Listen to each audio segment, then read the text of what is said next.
faculty list. Right. So we if everything is all right, so we will go ahead, and I would like to invite our panelists, Dr. Mohan and Dr. Chavadi, both eminent personalities in their own subspecialties. I'd like to welcome my team from World Skull Base Hadhi Healthcare and all the PGs who have joined us, some of whom are here right now and some of whom will join us in our Facebook link. Generally, the crowd is more in our Facebook link. And this being a free version of Zoom, we are not allowed to take more candidates than what we already have right now. So a lot of people are watching us on Facebook Live as well. And I'm sure several more would join in to see the recordings, which will be put up in our social media handles and websites in the subsequent days. So today's case discussion is a rather interesting case of tympanojugular paraganglioma. This patient presented to me with a huge tumor about a year back. We did the first surgery in 2019, and the second surgery was done in 2020. So this being a very large tumor that went in both intradural and extradural, I had to plan the surgery in 2 stages. So it was a planned subtotal resection. The first stage involved infratemporal fossa and temporal resection. The second stage involved intradural resections. And the reason why we planned the surgeries and the way we went about it makes an interesting story. Equal partners and equal efforts have been put in by the eminent faculty in our team who are with us today during this lecture. So Dr. Mohan made huge contributions in managing the cardiovascular system and all the complications and all the challenges that came with managing a patient of this kind. Dr. Chavadi helped us with all the radiological investigations, and he and his colleague Dr. Kirti did the stenting of the carotid, which was a major step and very important what I would say intervention that helped us achieve a total tumor resection towards the end. So the today's topic is an elaborate discussion of this one particular case. I believe that rather than have the so-called guest lectures where we give a glimpse of what we do, I think much more can be learned in discussing individual cases where we go in great detail and in-depth discussion is done regarding every single challenging case that we face. So I'm sure there's a lot to learn here from the eminent faculty here. And I'd like Kavita to begin the discussions by presenting the case and taking us through the history of the case. Following which, I think Dr. Mohan is going to be the next speaker, and he will talk to us about the challenges he faced in dealing with this particular patient, and with a brief on the management of a stent in the internal carotid artery. Mind you, again, stenting of the petrous internal carotid artery is not done routinely in most centers, and even in the top centers of this country. I do not know of too many patients who have undergone stenting of the petrous internal carotid artery, because that itself is a topic that can be discussed in detail, and some of which I'm going to probably touch upon in my slides. But yes, so the cardiovascular challenges and management of the cardiac system when there is a stent placed in the petrous carotid is something Dr. Mohan will speak about. And Dr. Chavadi, as usual, will talk to us about the radiological aspects of the tumor and both pre-op, intra-op, post-op, and I'm sure he'll be touching upon the interventional radiological aspects of placing a stent in the petrous carotid. I'm going to be the last speaker, and I will speak on the surgical management, and I'll take you through some of the pictures and videos of how we went about removing the tumor. So that will be the agenda for today. So I would request Kavita to step in and do the case presentation. Thank you.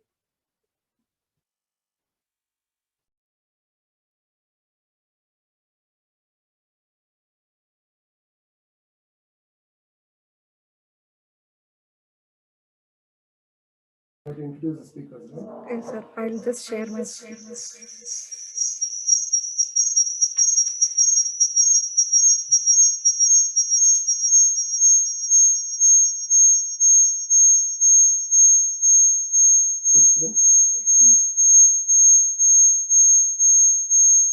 Right. Right.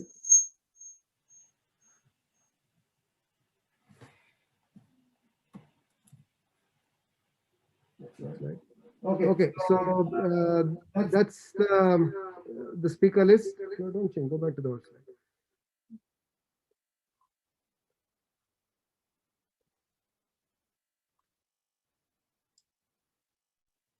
Okay, so we have Dr. Chavadi, Dr. Mohan, and Dr. Kavita, our own consultant at Bangalore Skull-Base Institute. Next slide, please.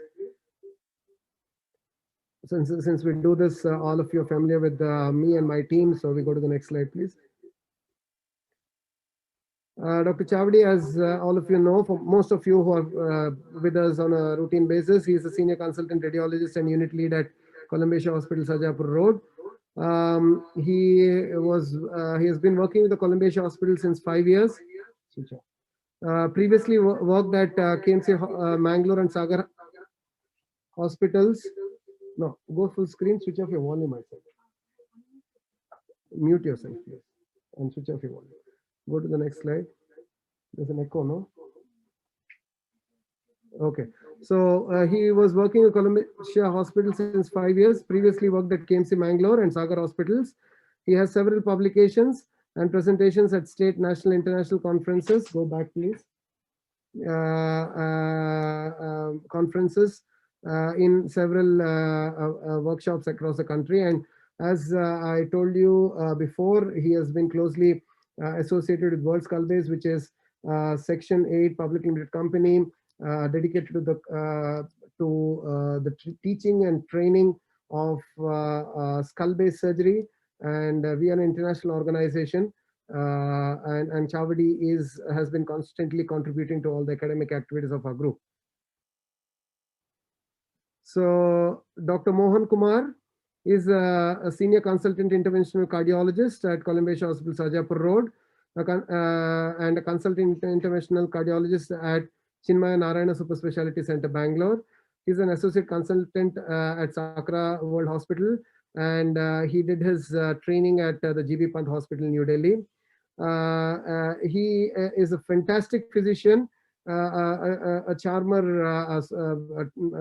truly, because I see that I think some of my patients like him more than they like me, because he's really a charming personality. Thank you so much once again, Dr. Mohan Kumar. This is your first time with us, and I am sure it will not be the last time you'll be with us. Thank you so much. So thank you. Thank you. Thank you, Dr. Mohan. The next speaker is Dr. Kavita. Kavita has been with me for a few years now, and she is a gold medalist at the AOB meeting in 2019.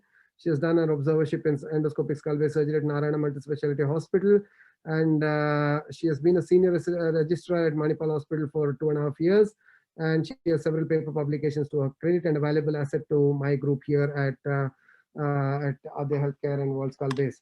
So, Kavita, you can go ahead with the rest of the slides. Thank you. Thank you so much, sir. Go back. No, so can you hear me, sir? Yeah. Okay. Go back to the previous slide.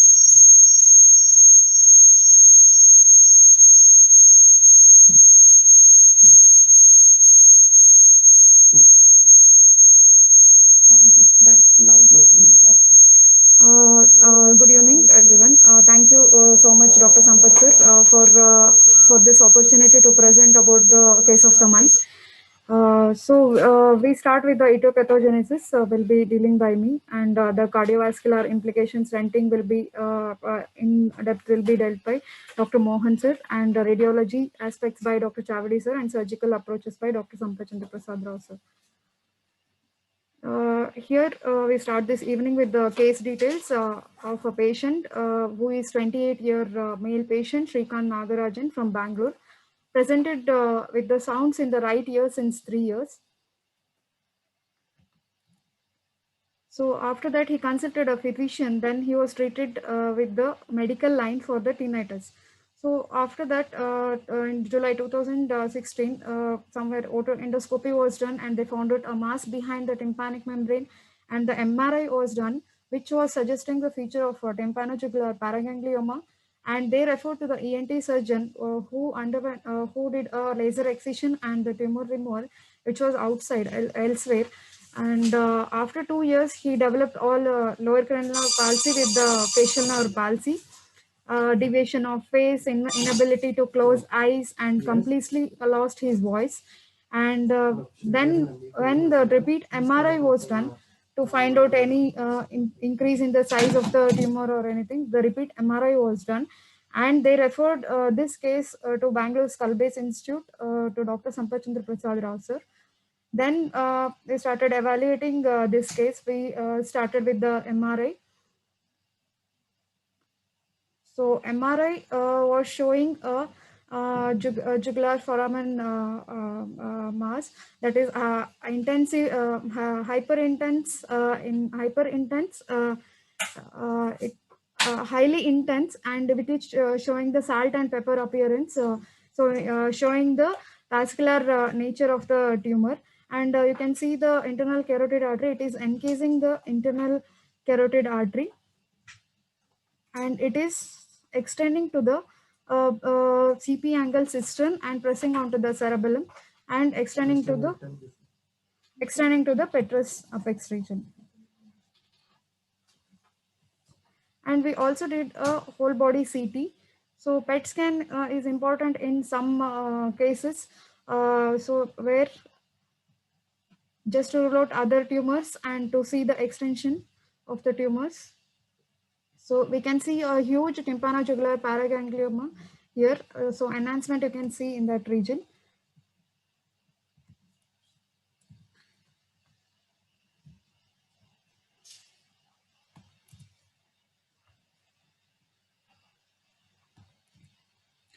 So after the PET CT, we decided tympanojugular paraganglioma type C4, for which so C type means it is involving the carotid, petrous part of the carotid, for which the decision of stenting was done. So stenting major indication is in tympanojugular is a C type tumors. So in other indications are ICA engulfment more than 70%, ICA stenosis, and single ICA, and insufficient collaterals. And in our case, we put 1 to 3 stents in our case.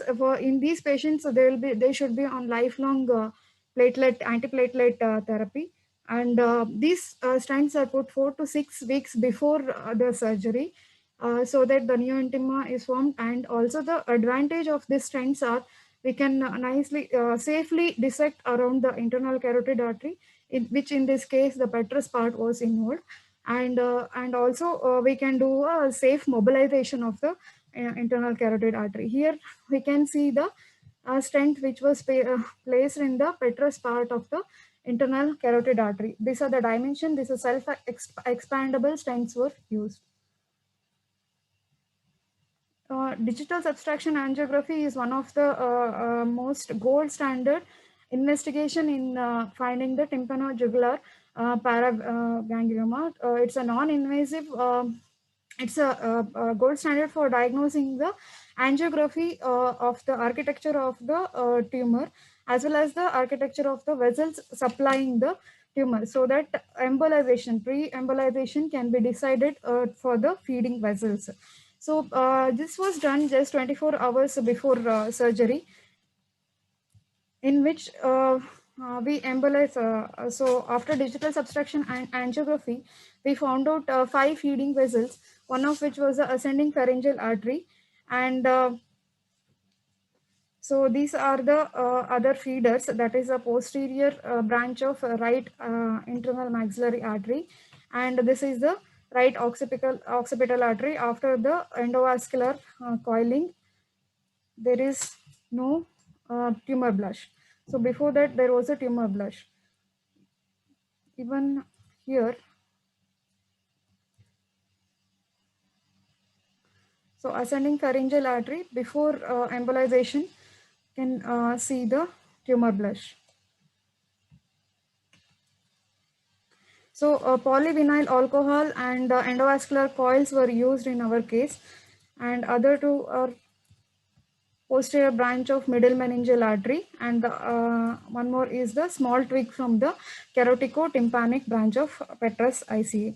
So after embolization with the PVA materials and endovascular coils, there was no tumor blush.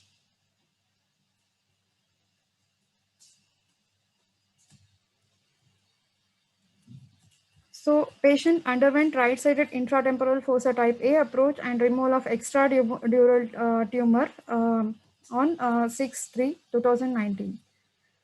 So immediate post-op scan was done.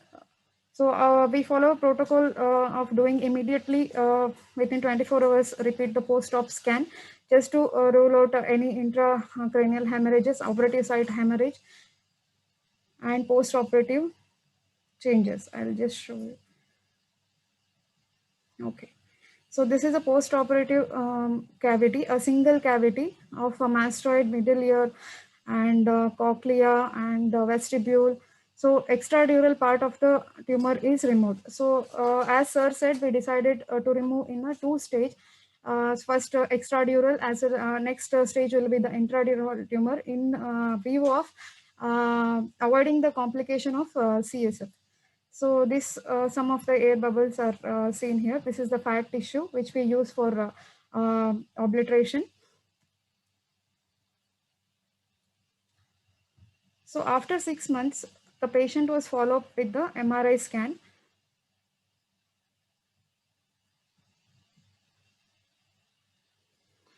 So this shows a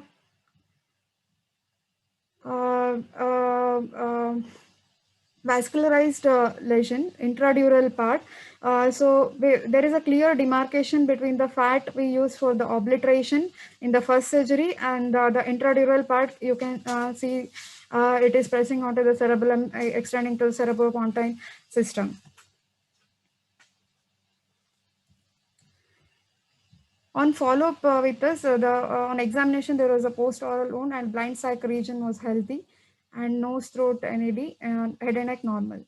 So mainly the facial nerve, which was initially more great, we did also anterior transposition of the facial nerve intraop.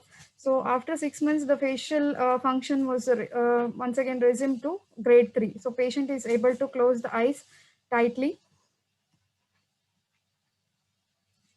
And on pure tone audiometry, there was a profound hearing loss on the right side, for which we planned the bone anchored hearing aid. On lower cranial examination, so vocal cords are mobile on either side. On the right side, there was a little restriction. Otherwise, the mucosal waves are well seen. So it looks like compensated. And we did a fiber optic endoscopic evaluation of swallowing. So patient tolerated all 3 feeds, all the solid, liquid, semi-solid consistency, and you can see a little pooling in the right pyriform fossa. So then after all this evaluation, we planned for the removal of the intradural part. Then once again, we repeated the MRI. Which as previously I described, this is the fat and this is the intradural part. There was a little 30% increase in the size of the tumor compared to the 6 months follow-up.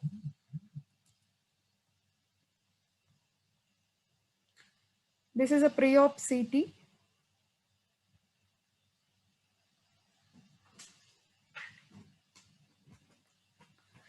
Which is showing the intradural part of the tumor, where the petrous posterior portion is dehiscent here because of this thing, and anteriorly you can see the carotid ICA stent, petrous part of the ICA stent, and also it is involving the petrous part of the temporal bone.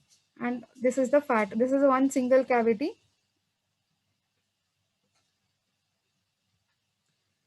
with the this is a one single cavity post-op, and some these structures are the endovascular coils which were used for stenting. And once again, we planned for embolization. DSA showed feeders were ascending pharyngeal artery and the middle meningeal artery. So this is a tumor blush which is seen pre-embolization. And after embolization with the polyvinyl alcohol particles, there was no tumor blush.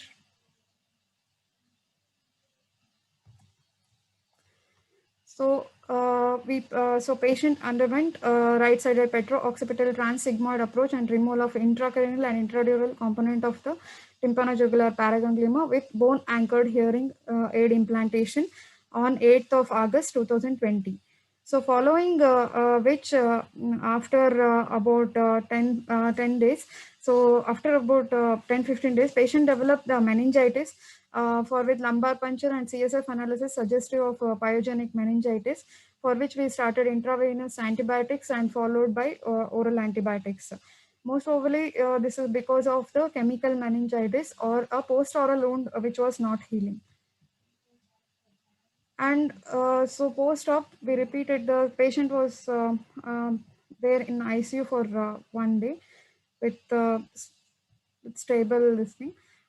You can see one single cavity with no tumor left, and this is all fat what we can see. It is a single cavity, no hemorrhage, intracranial hemorrhage. This is a follow-up post-op facial nerve pictures. So we can see the eye closure. So complete eye closure. This is a light eye closure with the light. This is a closure with tight eye closure.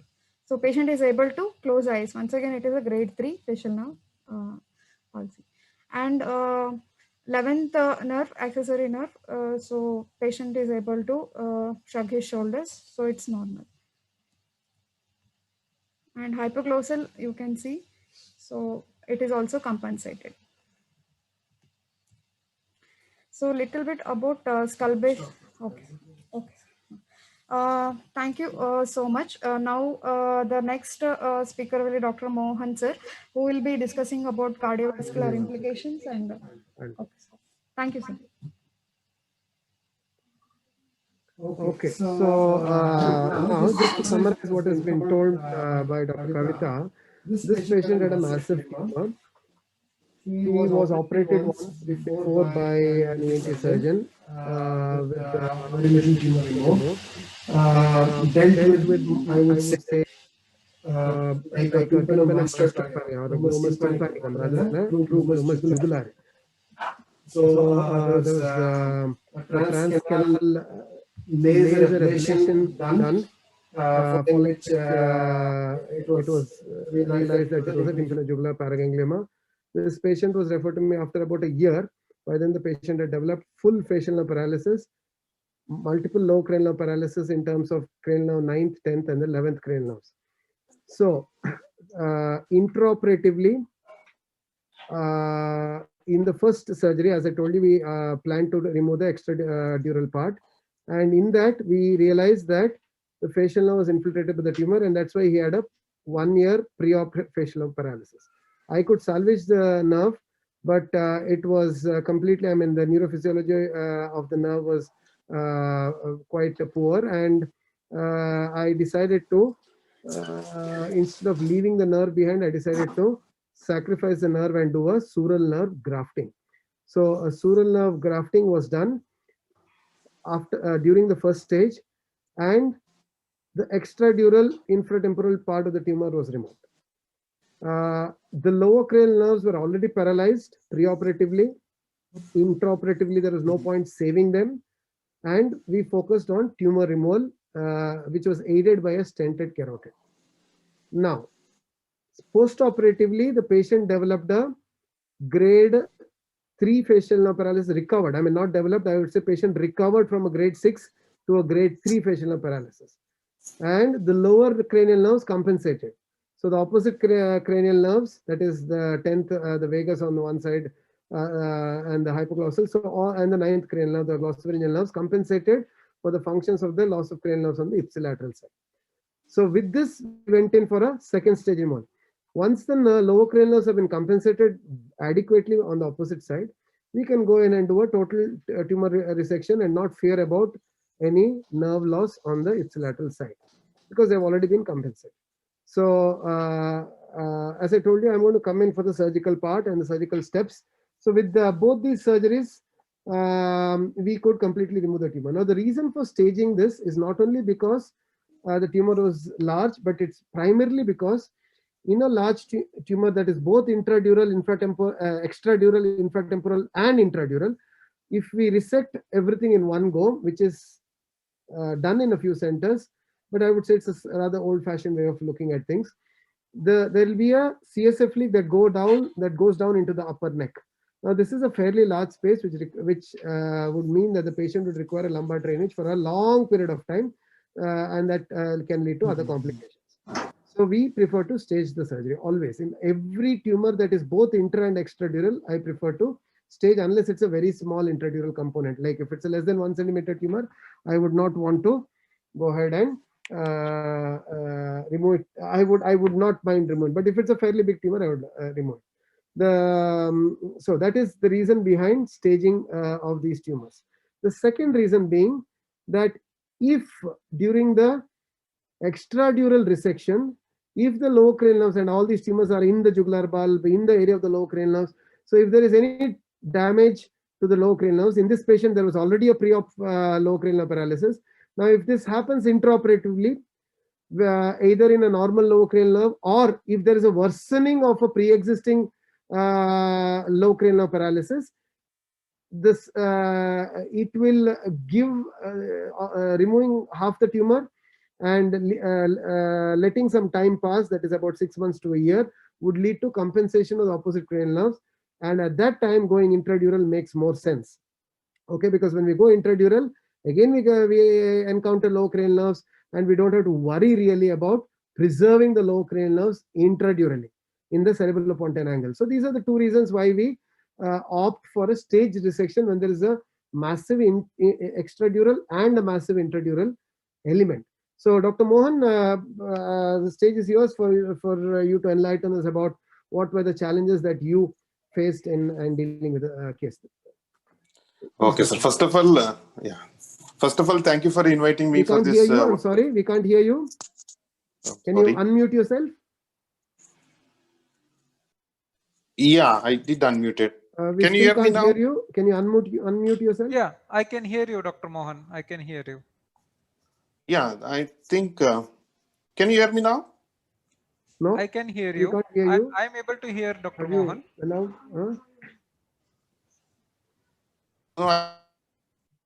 you can hear. I can. Okay, we can hear. Sorry, my computer was muted. Sorry. Okay, I'm sorry. Sorry about it. Yes, please go ahead.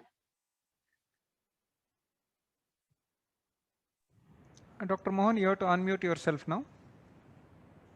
Somebody is muting me, actually. I had unmuted. Okay, now we can hear you. Yes, thank you, sir. Yeah, thank you.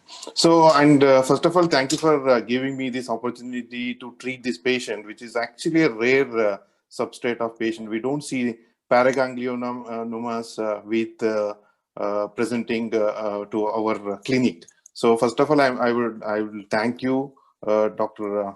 Sampath, for giving me the opportunity to treat the patient together. So the challenges which we had in this patient is, see, first of all, whenever there is a gangliomas, paragangliomas, or if it is a pheochromocytomas, whether is it an hormonally functioning tumor or not, that's what we need to differentiate. So this patient, when he came to me for the first time, that time his heart rate was very high, BP heart rate was around 148 per minute, and BP was very high, 170 by 130. So he was a newly diagnosed hypertensive at that point of time. So before we send the patient for any surgeries, we must optimize this blood pressure. See what happens, since this is an hormonally functioning, clinically also it looked like it is an hormonally functioning tumor.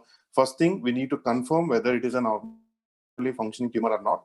And as we know, most of these paragangliomas are benign tumors. They will secrete the hormones, but they won't spread it to the other places. So first thing what we should evaluate is it an hormonally functioning tumor or not. For that, we had sent this vinyl normetanephrines, 24 hours urinary normetanephrines. That had come very high, actually. It was around 5,000. That is almost like 20 times more than that of normal range. So that means it was a functionally secreting tumor. So before sending the patient to the surgery, we must optimize this. We must suppress these hormones. So we must optimize the heart rate and blood pressure. For that, we had to use antihypertensive medications. Preferably, we use alpha blockers and the beta blockers. In this situation, first we must suppress the alpha receptor. So patient was given alpha blocker. After 1 week, I had started him on labetalol. So initially he was put on prazopressine. Then after 1 week, the patient was also given beta blocker. 10th day, after I think 10 days after initiation of this medication, his blood pressure became normal. That is the time the patient was taken up for the surgery. So that is the one component. So basically, we must appropriately manage the blood pressure. So what will happen during the tumor resection? There will be an increase in the release of this noradrenaline. So intraoperatively, the BP will go very high. And post-operatively, what will happen, since we have resected the tumor, then the BP will fall. So we must prevent the intraoperative hypertension and post-operative hypotension. So what we did in these cases? So before we took him off for the surgery, so patient was appropriately alpha blockaded with prazopressine and labetalol. Labetalol is a non-selective beta blocker. So we had used appropriately, and the BP before the surgery was below 140/90, and heart rate was less than 100. So, and intraoperatively, we had another thing, important thing what we should remember is the volume status should be well maintained. So this patient was given appropriate volumes before sending the patient for the surgery. So after the surgery, anyway, we had to down titrate these medications. So extradural resection when they had done, after that the patient was something like some 600 mg of labetalol. I had to come down to something like 300 mg. Of course, we did continued prazopressine 5 mg. From 5 mg, I had reduced it to 2.5 mg. So this was the one thing. The first surgery went very smoothly. I think Dr. Sampath had done a great job. Actually, I don't see so many people doing this sort of surgeries. So after the first surgery, everything went smoothly. As it was, Dr. Kavita had mentioned, the facial nerve palsy and all was improved after the surgery. So patient also was very happy. The second important component was the antiplatelet management. So they had placed an petrous intracoronary carotid artery stenting was done. So whenever we place a stent, what happens? We must continue this antiplatelet, dual antiplatelet agent, at least for 1 month. After 1 month, what happens? There will be an endothelization. So we can actually stop the medication for a brief period and reintroduce this single antiplatelet after 1 month. So that's why the surgery was planned after 1 month of doing this intracarotid artery stenting. So what we did was we stopped this antiplatelet. See, this was an intracranial surgeries. We don't mind continuing this aspirin in other surgeries. If any bleeding intracranially, it becomes a big catastrophe. So that's why we had to stop the dual antiplatelets for at least, I think, 7 days. We had stopped this medication, and he was shifted on LMWH for a brief period till we reintroduce this aspirin. So this was the management. So after post-operatively, after removal of this extradural tumor, is a requirement of antihypertensive had come down, but still he had required medications. So before this intradural surgery, so again the same steps were followed. So we had to optimize the medications. The BP was well controlled intraoperatively and post-operatively. There was not much of an hypertension or hypotension because we had adequately alpha blockade and beta blockage was done, and also appropriately intravascular volume was maintained. So we didn't face any hypertension or hypotension in the second part of the surgery also. So, but the only thing is he started developing this headache and vomiting sensation. So clinically it looked like a meningitis. So that's how we had to do the CSF analysis, and we started him on the antibiotics. With that, he slowly improved, and even the facial paralysis, everything recovered. After the second surgery, actually what happened, I stopped this alpha blockage, and he was on a small dose of beta blockage, that labetalol. That also before discharge, I had to stop it because the BP came down to normal. So now the patient is off antihypertensives. That means whatever the surgery which Dr. Sampath had done, I think it proved great help for the patient. So patient is completely off antihypertensive at this point of time. So actually my role was not that much compared to what Dr. Sampath has done for this patient. I think it was a very long surgery, like say 18 hours. I can't even imagine that somebody is doing some 18-hour surgery. No, sir. The surgery went on so smoothly only because of the foundation that you laid. I think it was brilliant cardiovascular management, and we had absolutely no problems. As you said, intraoperative fluctuations in blood pressure was something that we were scared of. But quite honestly, even in the first stage, when there was a significant part of the tumor removed, but still a significant part of tumor left behind, we still did not have too much of an intraoperative fluctuation, or probably the tumor that was left behind was in fact stabilizing the pressure, or I don't know what exactly, but it was quite a smooth affair. And also the whole phenomenon of managing the stent, where we had to, as you explained, where you had to wean on and wean off the patient with that anticoagulant measures. All that was done so smoothly, and as I told you, the patient is very, very charmed by you, and he holds you in very high esteem, and every time he comes to me, he's very happy after meeting you. I don't see those broad smiles after he leaves me. After meeting you, he comes back with a broad smile, and he's always a happy man. So thank you, sir. Thank you so much for being a part of this case, and I'm sure we'll team up for much more such cases in the future, and hopefully be of help to some of our patients. So thank you. So it was a great actually teamwork basically. So including our ICU team and even Dr. Sunil for that matter, the physician. Yes. So and everybody, we had discussions for even a smallest problem. We did discuss together, and actually speaking, everything went very smoothly. Except that meningitis, probably that was also part of this procedure per se, because of whatever the reason the meningitis has happened. Correct.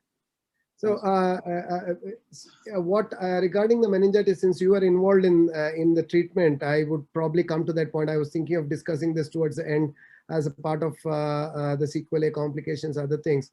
So let me just touch that upon right now, now that we are discussing this point. So what happened was the patient was discharged. So we had removed all the sutures. There was one small suture, a single small, I would say 0.5 mm wound dehiscence right at the end of the incision after the second surgery. So we had removed all the sutures, and after the suture removal, there was one small dehiscence. Otherwise, the rest of the wound had closed. So this patient had gone home, and it was close to the 10th day, post-op day, that he came back to us with headache. And any headache after intracranial surgery obviously has to be taken seriously. So that's when I called you and Dr. Sunil, and we all, and of course the neurologist, and we jumped in to treat it quite aggressively, I would say. And yes, we did a CSF tap which showed signs of meningitis. But to everybody's credit, I would say there was no much fuss. Patient was on IV antibiotics, and I think the patient was admitted for close to 10 days.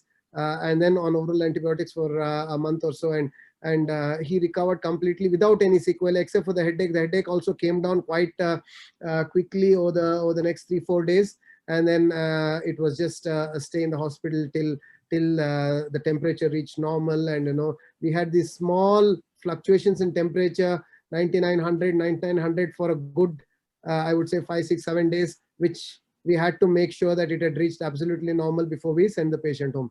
So that was the only hiccup, I would say. But then yeah, you can't expect Yeah. everything to go according to plan, so you can't have the cake and eat it though. So Yeah. Yeah, correct, sir. Actually, no, it was a very great case. In fact, we picked, I mean, whatever best what we could have able to do from medical point of view, we have done that actually. So as I am trying to tell, this surgical component per se is a very big thing. Whatever the medical component which we have supported you, it's a very small thing in front of whatever you have done. That's what I felt. It's a great case, sir, whatever it's. And the good thing is that now the patient is absolutely normal. He's Correct. recovered, the facial nerve has recovered, he's off antihypertensives. And actually, last time when I met him, actually, he was very happy that he was all like everything was like normal. He was like normal person now. So 28 year, almost like you have given one new life to him. Exactly. Considering the age of the patient, I'm so happy that things went on well. And to add to this, some of these things I wanted to discuss towards the end, but now we are having this discussion right now. So there was an emotional component because he had gotten married recently also. And while he was being operated by me for the first time, there was an ENT surgeon who operated before, but when I took him for the infratemporal fossa approach, his wife was in fact pregnant. And she was very, very apprehensive. And if you remember, she was breaking down quite a lot of times throughout the whole affair, the first surgery. And the second surgery, the baby had delivered, so they had a newly born baby. So that again, adds on to a little bit of an emotional pressure for all of us to make sure that things go well. Apart from the fact that the patient and the patient's family themselves go through a lot of stress, we also were a little, I would say, due to the young age and the fact that it was a new family, a newly wedded couple, and a new baby that had come into the world. It was a little bit of an added pressure on all of us. But all's well that ends well, as they say. Yes, sir. Sure. Thank you so much, sir. And Please. Yeah, thank you. So, Dr. Chavadi, so we're all waiting to listen to your lecture, and I'm sure you have a few slides. And radiology, as usual, you make it look so lucid. Your presentations are always top class. So we look forward to your presentation. Chavadi, the floor is yours. Yeah. Thanks, Dr. Sampath, for that kind introduction. As usual, this is another journey of some complex skull-based cases that I have been doing with Dr. Sampath since the last 2 to 3 years. And today I shall share about this case.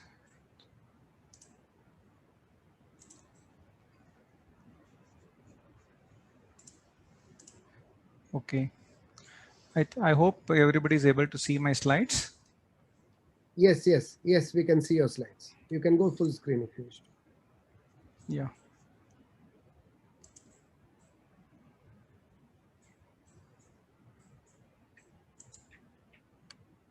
Perfect. All okay. Good. So yeah, so it's about the paraganglia imaging, paragangliomas imaging. There's no anything specific for this. The imaging protocol remains the same. Whatever skull-based tumor pathology, because it can throw a lot of surprises once we start looking at the case. To name a few, there are glomus jugulae, carotid body tumor, glomus vagal, glomus tympanicum. So before I go into this case, I would want to refresh and reiterate anatomy, which is the most important component of our imaging. So I will not be discussing about the entire temporal bone or the skull base. Rather, I will focus to the jugular bulb, which is the area of discussion today. So I have come down somewhere in the middle of the temporal bone in the region of cochlear promontory. So I am somewhere in the mesotympanum. So as I also already discussed in the prior sessions, CT imaging we do in the with the thinnest possible reconstruction, that is 0.6 mm with the overlap reconstruction, so that we can do multiplanar reconstruction in any desired plane, either sagittal, coronal or axial. Also we do MRI with contrast. So this coming to the CT, once we do a CT, we take right and left temporal bone separately with a small field of view, that is 7 centimeter. So here I'm seeing okay, I'll take the laser pointer. Hope my laser pointer is visible. And this is the cochlear promontory. Yes, it's visible, yes. And this is the cochlear aqueduct. Why do I say this is a cochlear aqueduct? This is because I have come to the level just below the internal auditory canal. So the cochlear aqueduct runs parallel in the similar direction like an internal auditory canal, but it is much smaller in size compared to the internal auditory canal. As I come down, now we are seeing sort of three rounded canal areas. This is the carotid canal, and this is the jugular bulb. In between the carotid canal and jugular bulb, you are seeing a lucency. This is the tympanic canaliculus, which carries the Jacobson nerve, branch of ninth cranial nerve. Why is it important to look for this tympanic canaliculus? This is because supposing this tympanic canaliculus is enlarged, then it means to say it's an aberrant course of internal carotid artery, which is a normal variant, which has to be picked up and mentioned by a radiologist, because if this is not evaluated pre-operatively, it can be a surgical disaster once they go for a surgery or drill this part of the bone. As we go to the next section, we can see carotid canal, pars nervosa and pars vasculosa. Pars vasculosa is a jugular bulb. So between the pars vasculosa and pars nervosa, there is a spicule of bone which is jugular spine. Every tiny bit of bone is very important roadmap for a surgeon. So this tiny bit of bone has to be accounted and mentioned. As we go down, the tympanic canaliculus goes and ends in the pars nervosa. You continue to see the carotid canal, jugular bulb.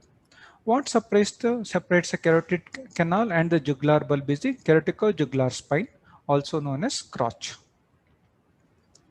because of its shape. Now the jugular bulb rests posteriorly on the jugular process of the basiocciput bone. This is the jugular process of basiocciput. As we go down, we can see the stylomastoid foramen through which the facial nerve exits. This was on the axial. That's what routinely the radiologist look at. As I said, because we acquire isometric volume imaging, we can do coronal and sagittal reconstruction.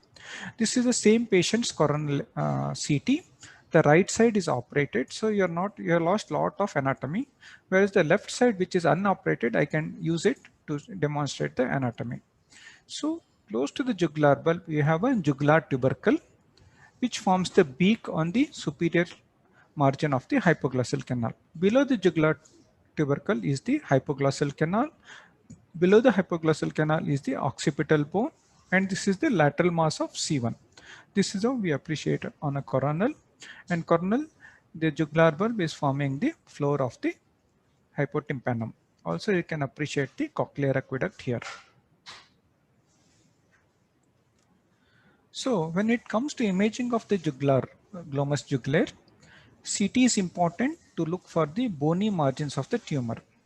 This is because there are multiple differentials in this region, which the bony for which we have to evaluate the bony margin. In glomus jugulaire, there will be typical moth-eaten pattern of bony destruction. In the CT, we also assess for the ossicles, the labyrinth, also the erosion of the carotico-jugular spine. As I shown you in the previous image, how the carotico-jugular spine looks like. Erosion of this is known as Phelps sign, which is more specific for a glomus jugulaire tumor. Look for extension to the middle ear, extension to the infratemporal fossa, most of which were there in this case. When it comes to MRI, there are certain specific signs that are specific to this paragangliomas, which are a hypervascular tumor, that being a salt and pepper appearance. Salt is bright. Bright is because the methemoglobin or slow flow appears bright on MRI. The pepper, that is black, the flow voids appear black on T2 weighted MRI. So because it's a hypervascular tumor, whenever the lesion is more than 2 centimeters, it gives this salt and pepper appearance. If the tumor is very small, it may not give this typical salt and pepper appearance. And invariably, we do a contrast enhanced study. Why is it important? It helps us to differentiate from the other lesions that happen in this region. Like a paraganglioma, which is hypervascular, will show early intense enhancement and rapid washout after 2 to 3 minutes. Whereas if it is a schwannoma, it shows early non-enhancement. On delayed, there will be hyper enhancement. So looking at the enhancement pattern, we can try to narrow our differentials. In MRI protocol, routinely we include routine pre-contrast sequences followed by the contrast enhanced MRI. Also MR angiography. This is because the lesion, because of its close proximity to the carotid vessels, it's important to look for the intracranial vessels, including carotid artery, which was important in this case, and also MR venography. We look for all the sinuses, including sigmoid sinus and jugular vein. As Dr. Kavita already showed you and described you the importance of angiography, a distal subtraction angiography is used to look for the tumor blush, feeding vessel, especially most common feeding vessels is the ascending pharyngeal artery from external carotid artery, but it can acquire feeding vessels from multiple, including intracranial, that is carotid artery, and the early draining vein. The early draining vein is diagnostic for a highly vascular paraganglioma. Angiography is not just important for the diagnosis, but also for the management of this jugulotympanic paraganglioma. It also helps us to demonstrate the degree of internal carotid artery involvement, the flow in the contralateral cerebral blood flow, the venous drainage. It aids in preoperative embolization, as was done in this case of surgery. The preoperative embolization is usually done 1 to 2 days prior surgery, because if it is done much earlier, there can be recruitment and revascularization of the tumor. So what are the differentials for this lesion in this region? As I said, one is schwannoma.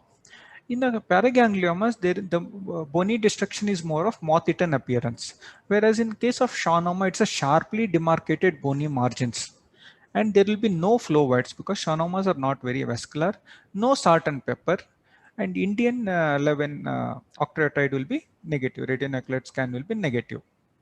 Other lesions that can mimic a paraganglioma in this region are bony mets. Bony mets, especially the hypervascular mets from the metastasis from renal cell carcinoma or thyroid. Meningioma is very rare in region, but it can throw a surprise. What we see in meningioma is more of hyperostosis or some calcification. Also beware, we get a very commonly anatomic variations, among them being a very prominent asymmetric high riding jugular bulb, as you are seeing here. It looks like a lytic lesion in the region of jugular bulb, but if you follow the vein, you can see that it is continuous with the vein without any invasion. And other tumor is the endolymphatic sac tumor. But the endolymphatic sac tumor will be centered on the vestibular aqueduct instead of being centered on the jugular bulb. Vestibular aqueduct is a hockey-shaped structure which comes right behind the vestibule and the lateral semicircular canal.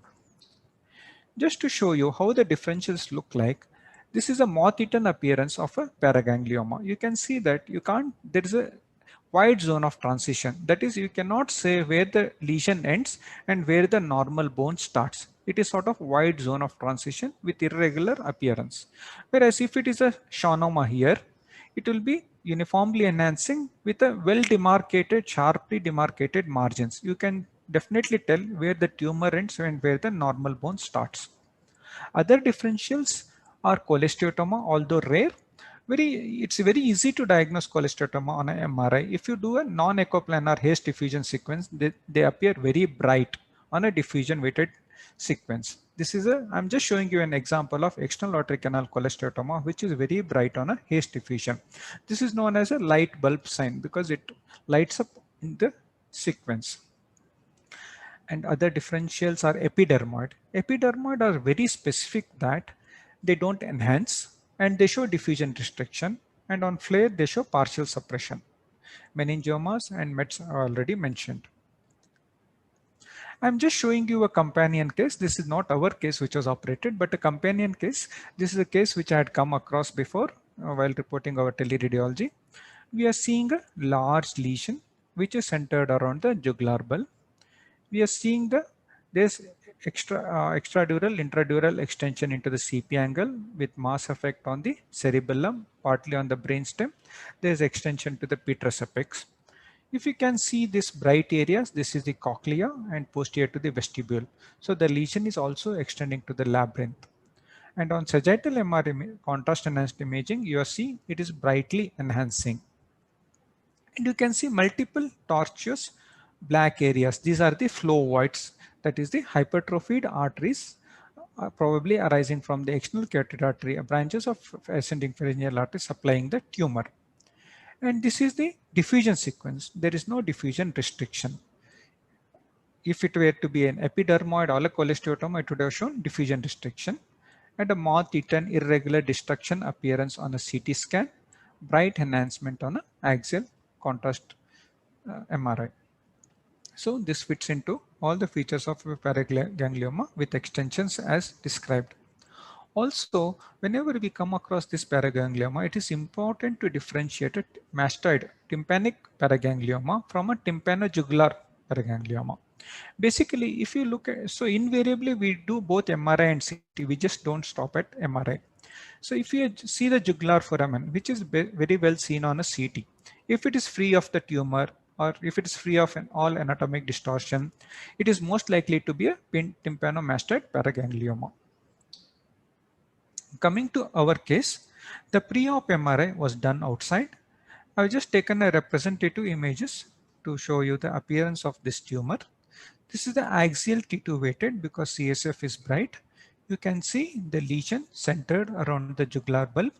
You can see multiple tiny dots, that is black, that is pepper, and also bright areas. So this is a salt and pepper appearance because of the hypervascular tumor. So any hypervascular tumor which is more than 2 centimeters can show this appearance. But in this region, paragangliomas are more specifically seen. On a contrast enhanced axial MRI, we can see the lesion is partly encasing the internal carotid artery. Here, this is the going to be a petrous segment of internal carotid artery, which is partly encased. As you go one slice higher up, you can see the lesion is extending to the petrous apex, petrous temporal bone, also encasing the internal carotid artery. Posteriorly, the sigmoid sinus seems to be free. There is intradural extension to the CP angle and intracranial with some amount of mass effect on the right cerebellar hemisphere. Again, I am showing you the representative images of the CT we done in March 2019. This was after the first surgery.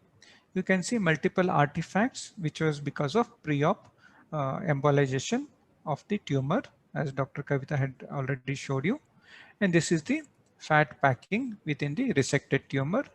And this part, which is the enhancing tumor, is the residual tumor after the first surgery.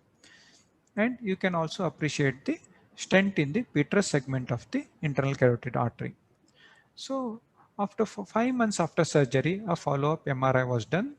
If you compare the residual tumor from the prior imaging done in the March, you can see there is at least some 25 to 30% increase in size of the tumor with intradural extension, that is intracranial extension, and mild mass effect on the right cerebellar hemisphere.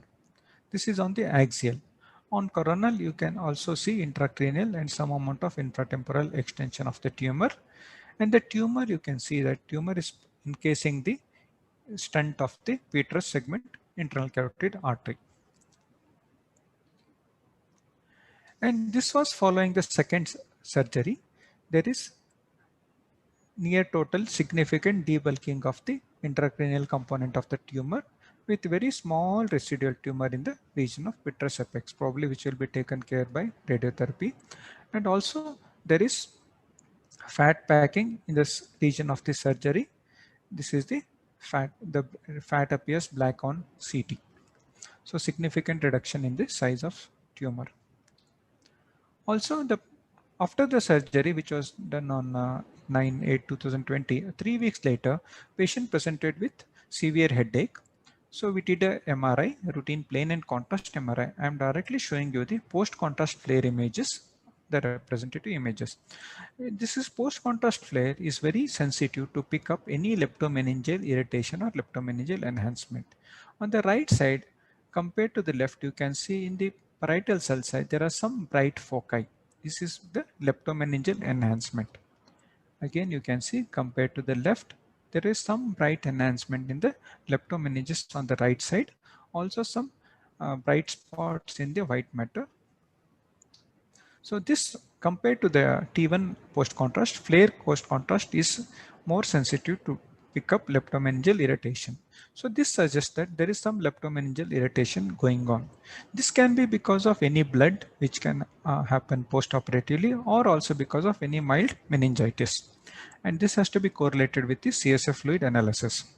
Also, because this was a post-contrast MRI, we could appreciate the residual small tumor which is left in the petrous apex. And also the right sigmoid and jugular sinus were obliterated as a part of surgery. Following antibiotics, the patient recovered completely. So when it comes to reporting, as I said, imaging is same for any skull-based tumor, irrespective of what it is. A thin section CT, a contrast MRI with thin sections and 3D sequence, MR angiography, MR venography. And when it comes to reporting, in particular to the paragangliomas, along with the local extension and all the anatomic landmarks, as I mentioned, we have to see whether they're involved, eroded, extended. In addition, for this paragangliomas, we have to look for intradural extension, whether there is extension to the foramen magnum, clivus, cavernous sinus, because involvement of these areas are considered to be more complex. Involvement of ICA, as was seen in our case.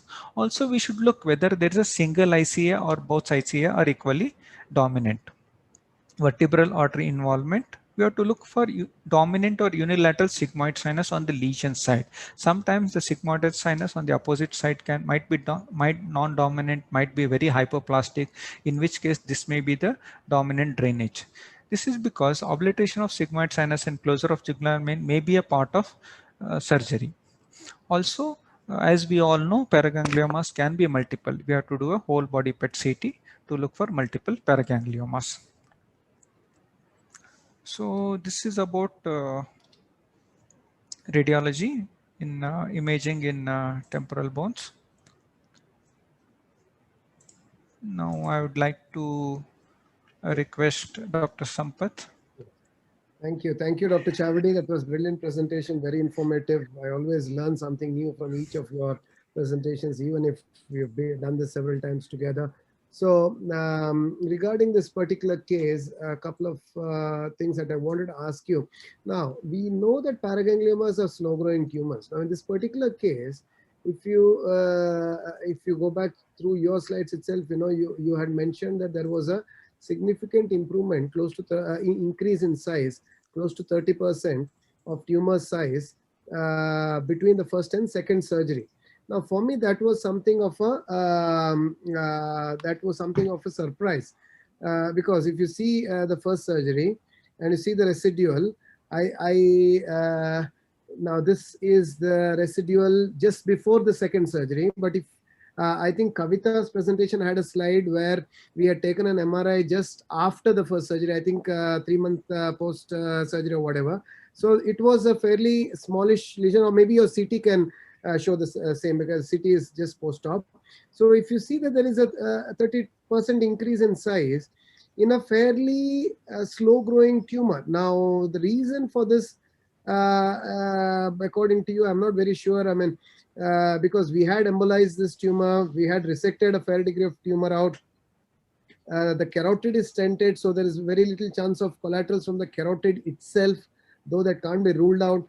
So it was a little bit of an unusual situation for me to see I would say, a fast-growing tumor after the first resection. Though it's not entirely impossible, but it was a little surprising, because we took up the case within a year.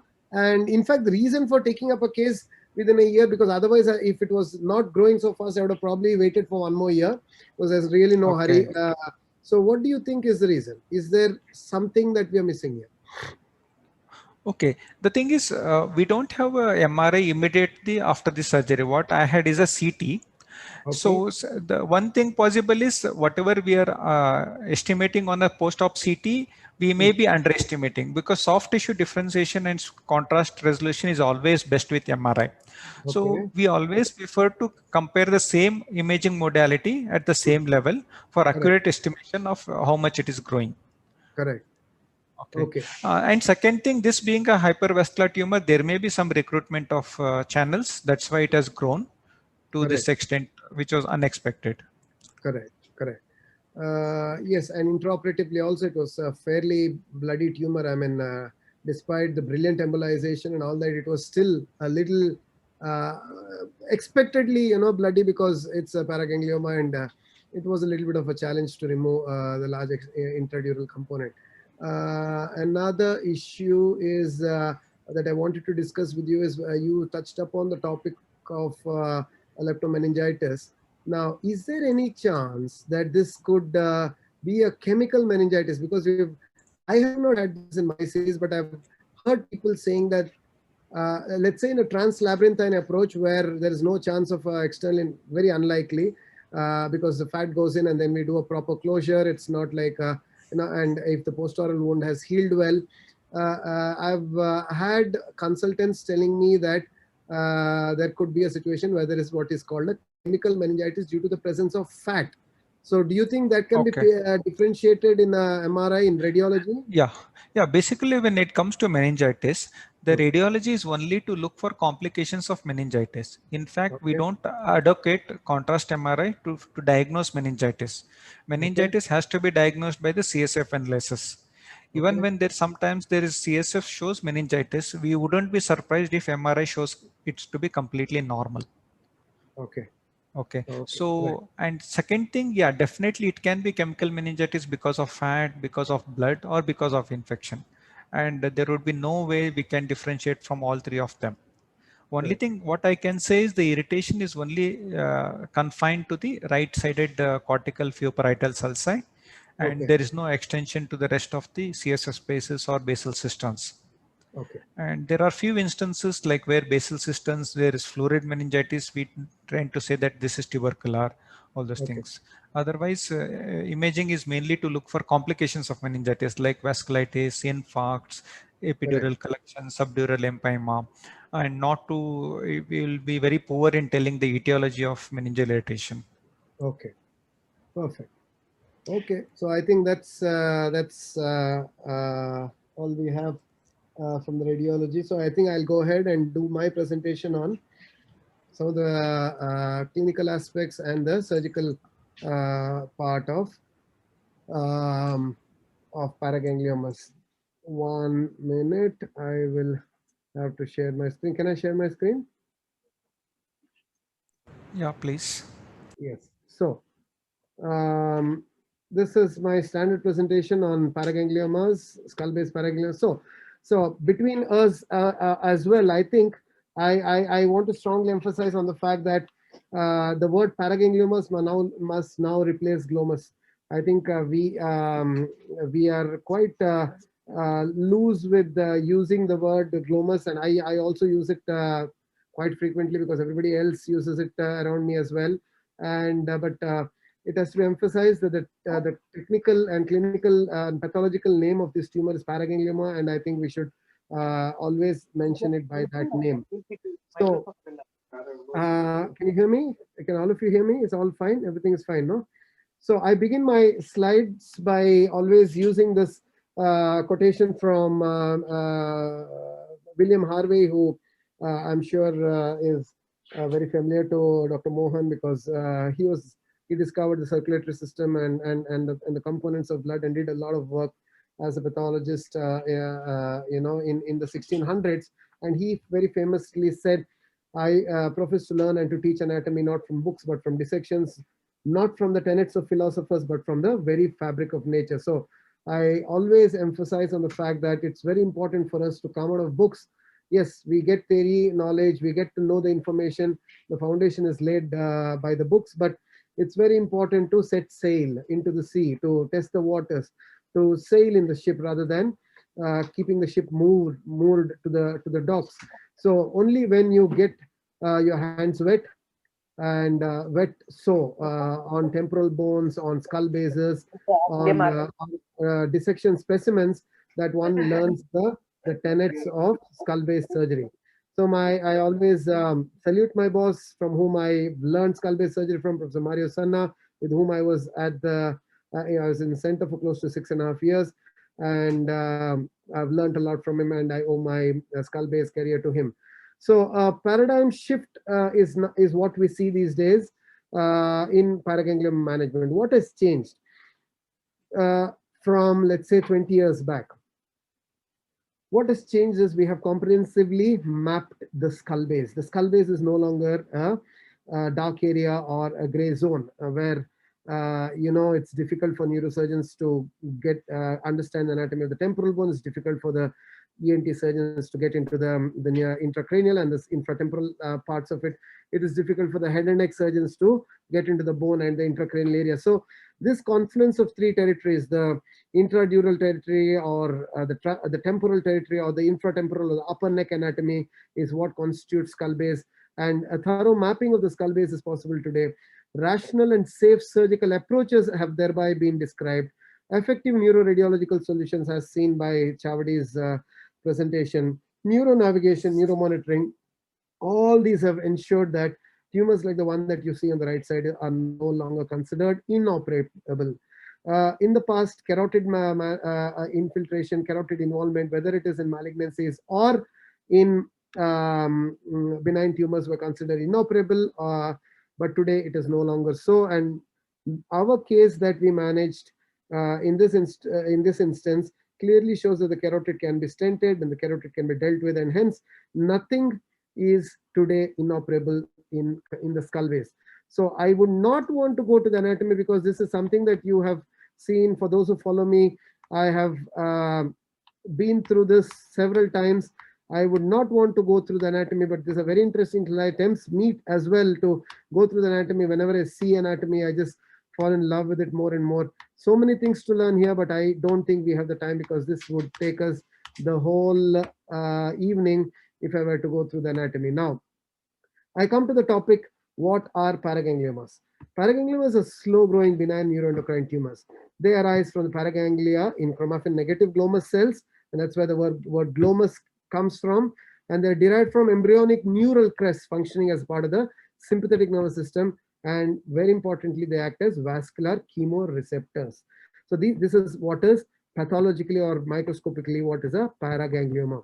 They're closely related to pheochromocytomas, as we all know, which are chromaffin positive, and there could be pheochromocytomas in various parts of the body. So it's very important when there is a big tumor like the one we're dealing, and this is not that particular case. This is a slide from one of my earlier presentations. So this has pictures from all of my cases. So this is one such case where you see a tumor in the petrous apex going down into the temporal bone, widening the jugular foramen, going up to the clivus, and then going into the infratemporal fossa. The hypoglossal canal, the ocranial nerves are all involved by this tumor, and this could be a part of a multicentric tumor, and some of these tumors could be secretory, as mentioned by Dr. Mohan.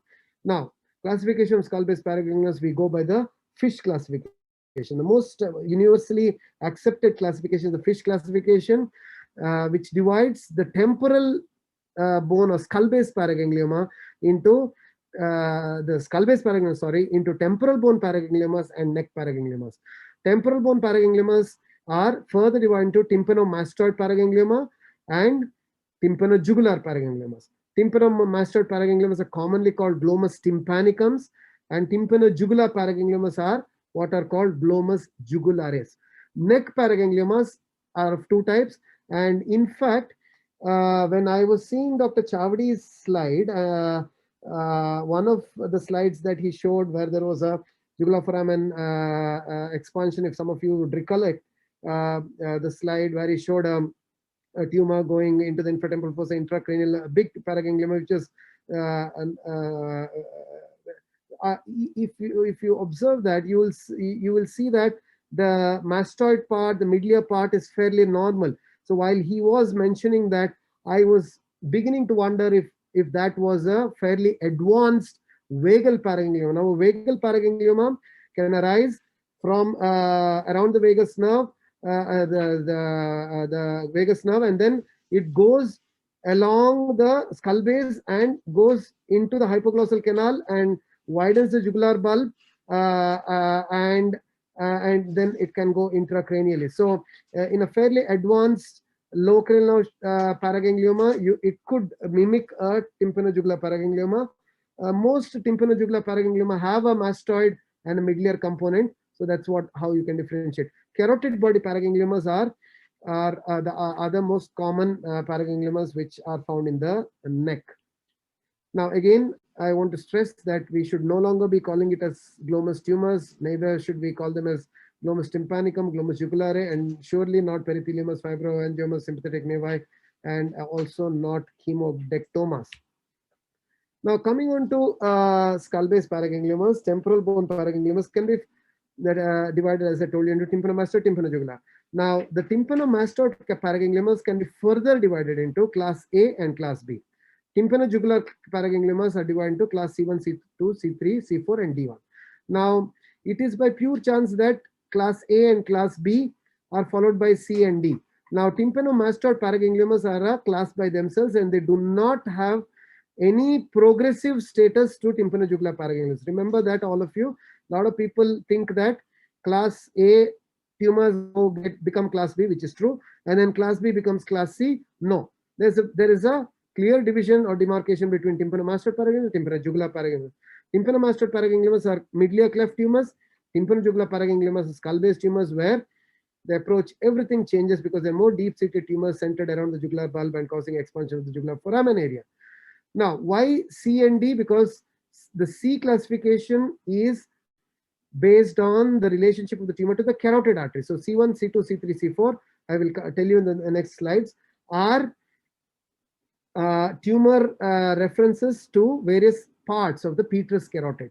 And D stands for dura. So DE is dura extradural, DI is intradural.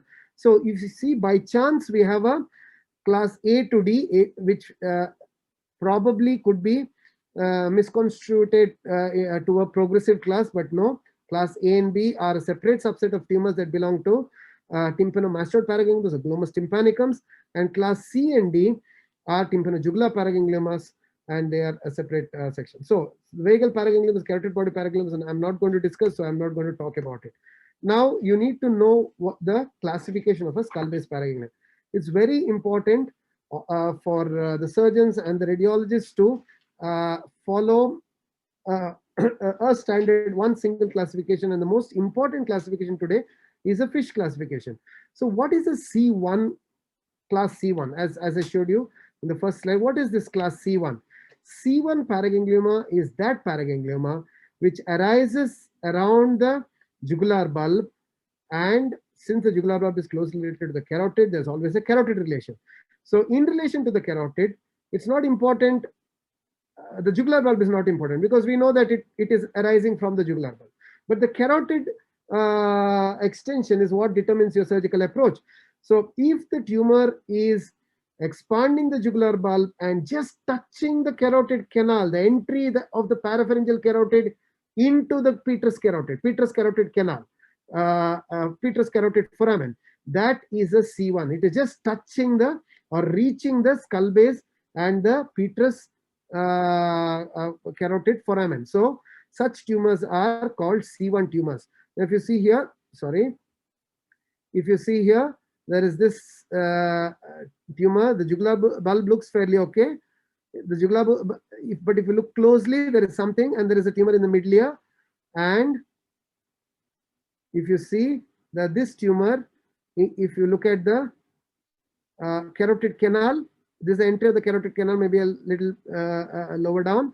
There is no tumor here. The jugular bulb also looks fairly normal, and there is no tumor except for a point at its entry. So that is C1. Okay, those are very small tumors. Now I have a problem with C1 tumors. C1 tumors are smaller tumors. Now again, if you look at the coronal section, you see that the tumor is limited to the entry of the carotid here, the petrous carotid. This is the petrous carotid. This is the petrous carotid here, going into the. This is the horizontal petrous carotid. This is the lateral carotid, and this is the lateral, and then the paraclaval carotid. So we're going the other way around now. So we're getting into the horizontal petrous on the right side. Focus on the right side, and then you're getting into the vertical genu and the vertical petrous. Now at this point, you see that there is tumor in the jugular foramen. So this is a C1. I have a problem with C1s because these C1s can be, if an MRI is not done, these C1s can be mistaken to be tympanomastoid paragangliomas. Now, if there was just this tumor here, this much in the midlia, you could classify them as a glomus tympanicum or tympanomastoid paraganglioma. If sometimes, if you don't look carefully and if you don't look for the jugular bulb erosion of the jugular bulb, and in this case you can see that the erosion is fairly minimal, so you could mistake this to be a tympanomastoid paraganglioma. And tympanomastoid paraganglioma does not involve a skull base surgery, it is more of an otological surgery. Okay, so tympanomastoid paragangliomas can be tympanojugular paraganglioma C1s can be misdiagnosed to be tympanomastoid paragangliomas because of the small size of the tumor. The small size of the tumor will mislead the clinician to because the jugular what do you say, the foramen might not be expanded as significantly as it should be, and thereby it may go unnoticed. An MRI in such a case will clinch the diagnosis. Now, C2 tumors are tumors that go little further along the petrous carotid, the vertical petrous carotid, and goes up to the genu. Now, let's look at it in the axial section. You see, this is the skull base coming into view, the jugular process. And now you have the jugular foramen. There is tumor here very distinctly. There is a widening, again, moth-eaten appearance, irregularity. And if you look at the tumor here, it is coming up to the genu.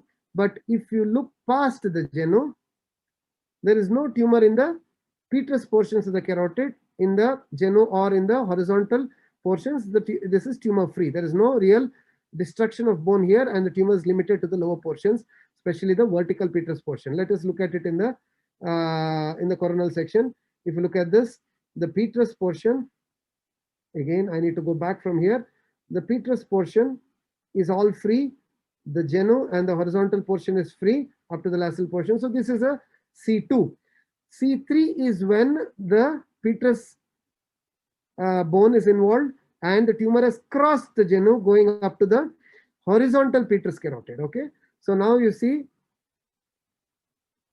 if you see this tumor, there is tumor in the petrous carotid, like in our present case, and this is the horizontal petrous carotid. So now the tumor is going posterior to the horizontal petrous carotid, also going down along the vertical petrous carotid down into the parapharyngeal space, into the infratemporal fossa. So this is a C3, which means the tumor has gone further up, further deeper into the petrous bone. Here you can clearly see that the petrous carotid is here, and there is tumor all around the petrous carotid. If you look at the petrous carotid, see, there is tumor here, and there is tumor all around the petrous carotid. So the horizontal petrous carotid, sorry, and surely around the vertical petrous carotid as well. So this is C3. Anything larger than C3 is a C4. These tumors can go up to the cavernous sinus, can go up to the deep into the infratemporal fossa, midline, anywhere else, intradural. All this is C4. Now we have what is called the D class, that is the intradural part. Now intracranial part, sorry. So the intracranial part again can be extradural or intradural. So this is another case where you can clearly see that there is tumor not only in the temporal bone, but there is a significant part which is intracranial, and this is intradural. So this is a DI. So this is clearly an intradural case going past the dura, and this is what we call a class D tumor. So again, tympanojugular paragangliomas can be divided into class C and D. So it can be further divided into class C1, C2, C3, C4, and a bigger tumor could go intradural. So there can be a D class, and the D itself can be both extradural or intradural. Now, I'll again have to quit some of these slides for the want of time. Chavadi has dealt with some of these points.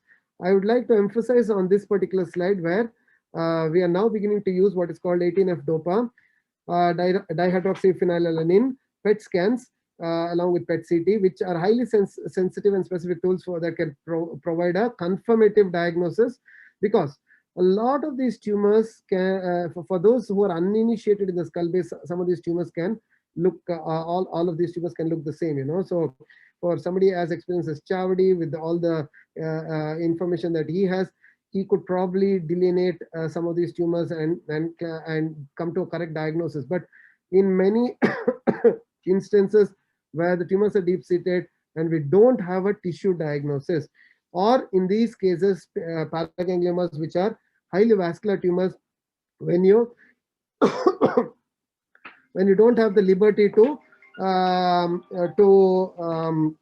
take a biopsy, you need to rely on radiology. So radiologically, if things are confusing, then you can do what is called a 18F DOPA scan, and these PET scans clinch the diagnosis. This was Shrikant's PET scan. You can very clearly see, but it was not a 18F DOPA. I don't know what was done at Aster anyway.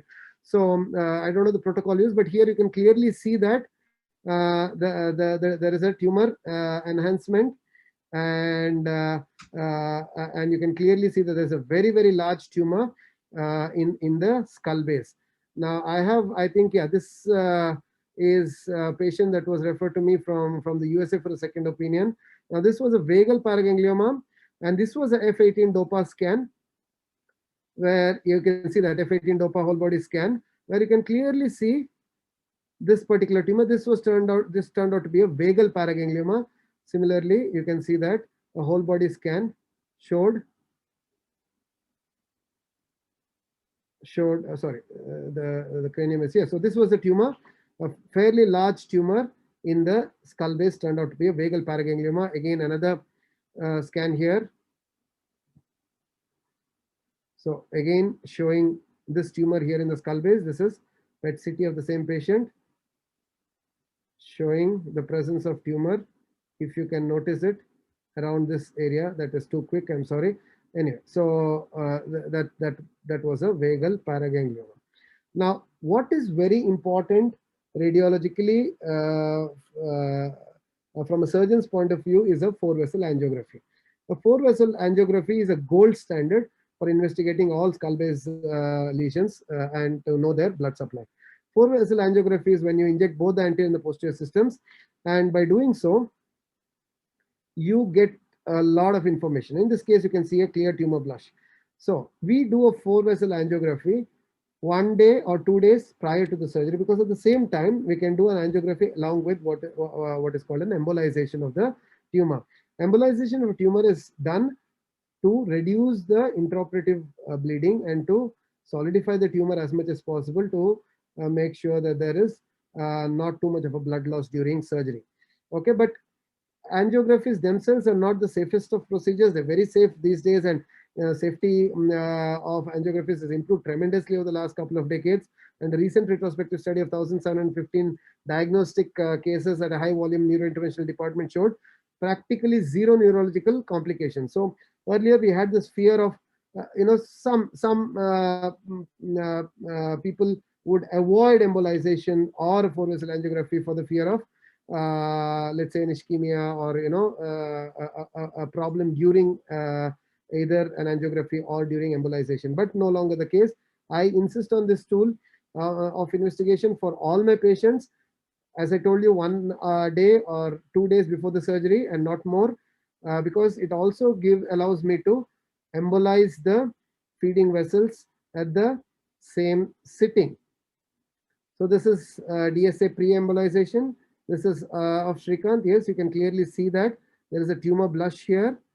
Okay, very nice blush from the ascending pharyngeal artery. Shrikant had, if I remember right, branches from the occipital artery, meningeal branches, and also intracranially there were branches from the petrous, the pica and the ICA, the anterior inferior cerebellar artery and the posterior inferior cerebellar artery. So this is after embolization, and you can see that this is a very, very good embolization. There's practically no tumor blush, and this was what was given to me before the first surgery. So I had a great time operating on the patient because there was practically no bleeding and it was a pretty solid tumor. And if you can actually see, you can see the stent as well placed in the petrous carotid. You can clearly see the stent here in this DSA. Okay, so a balloon occlusion test. Now there was a question. I think Dr. Ravi Shankar is here with us. I'll acknowledge his presence right now, but I'll talk to him a while later. And he in the chat box here has asked me a question about balloon occlusion. Why not a balloon occlusion, or what's the role of balloon occlusion?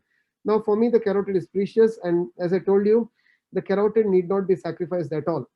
Srikanth is a prime example. Now, this is a tumor that's 360-degree around the carotid. If the carotid can be preserved, it must be preserved, because you never know when and if the patient will have another paraganglioma. Now, in a young patient, 24, 23, 24-year-old male, when a young male like this develops a paraganglioma, you must be a little cautious about the future of this patient. You have to think ahead, and you need to plan for several decades ahead. Now, if I go ahead and resect, or if I do a grafting of the carotid, which is bound to close over a period of time, you are essentially sacrificing one carotid. It's okay. You could get away with it, and you could probably resect the tumor. Everything is okay. But what if this patient develops a carotid body tumor in the future on the opposite side? So in that case, and we are known, and paragangliomas are known to be familial, and some of these aggressive familial paragangliomas are often bilateral and multiple. So every effort should be made to preserve the ipsilateral carotid, and that is why I prefer to stent the carotid in all my cases. It's not that balloon occlusion can't be done, can be done, but I prefer to save it if it is possible. So this is a case where I did the balloon occlusion. This is not Srikanth's case. This is another case where this was occluded in a 5-year-old child with rhabdomyosarcoma. The carotid has been closed. If you see here, the Peters carotid is very clearly seen on the left side. On the right side, there is no carotid because the carotid was closed, for planning for a radical resection of the whole skull base in a 5-year-old child with rhabdomyosarcoma. You see that in children, it's always easy to occlude the carotid because of very nice collaterals from the opposite side. It's usually not a problem in the young age, but as decades pass, in elderly people, it is a problem. So in the past, if the delay between the arterial and venous phases during angiography was more than 2 seconds, that means that there is no good collateral supply. A partial removal, wait and scan, radiotherapy, or a carotid bypass were the options. Okay, so partial removal, wait and scan, which is to delay the eventual treatment, radiotherapy, or carotid bypass. But today we opt for stenting of the carotid if there is no satisfactory collateral opposite blood supply. Now this is how we do a balloon occlusion test. Yes, sir. The patient this is of another patient. So this patient is undergoing a balloon occlusion test. So what is being done in the cath lab is that a femoral artery catheter is placed, and the catheter goes up to the ipsilateral carotid, and the balloon is dilated. And when the balloon is dilated, vitals are monitored for about 30 minutes. And this is followed by another 15 to 20 minutes of induced hypotension. And under induced hypotension, if there is no motor deficits, or if there is no problem, then we are sure that we are more or less sure. You can never be always 100% sure. More or less sure that this patient can undergo balloon occlusion either preoperatively or intraoperatively by means of clamping of the carotid. So here you see another patient undergoing a balloon occlusion test. You see that the patient is not sedated. Yes, sir. 30 minutes recording. 30 minutes recording. Sir, what is your name? Can you show me your tongue? Okay, say E, show me your teeth. Okay.